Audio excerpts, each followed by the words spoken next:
नवी मुंबईत शिक्षण मंडळाच्या वरिष्ठ अधिकाऱ्याला लाच स्वीकारताना रंगेहात पकडले. आरोपींकडून 20,000 रुपये जप्त. नवी मुंबई वाशी येथील महाराष्ट्र राज्य माध्यमिक आणि उच्च माध्यमिक शिक्षण मंडळाच्या वरिष्ठ अधिकाऱ्याला लाच स्वीकारताना एसीबीच्या पथकाने रंगेहात पकडले आहे. अटक करण्यात आलेल्या अधिकाऱ्याचे नाव राजेंद्र आहिरे असून ते उपसंचालक आणि मुंबई विभागीय मंडळाचे अध्यक्ष आहेत. इलेक्ट्रिकल कंत्राटदाराने नोव्हेंबर 2025 ते फेब्रुवारी 2026 या कालावधीत 3,16,800 रुपयांची बिलं मंजुरीसाठी सादर केली होती. राजेंद्र आहिरे यांनी स्टोअर्स विभागाचे प्रभारी मनोहर पवार यांच्या माध्यमातून 22,176 रुपयांची लाच मागितली होती.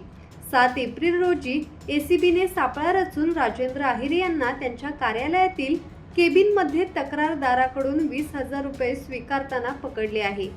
या प्रकरणी दोन्ही आरोपींविरोधात भ्रष्टाचार प्रतिबंधक कायदा 1988 अंतर्गत गुन्हा दाखल करण्यात आला असून पुढील तपास सुरू आहे. मनोज भिंगारडे, संवाद मराठी लाईव्ह, नवी मुंबई.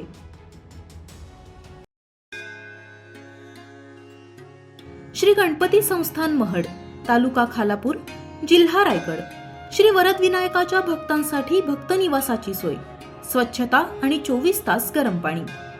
सीसीटीव्हीची नजर. आगाऊ नोंदणीसाठी संपर्क करा 02192 26 69 12 72 76 47 38 54.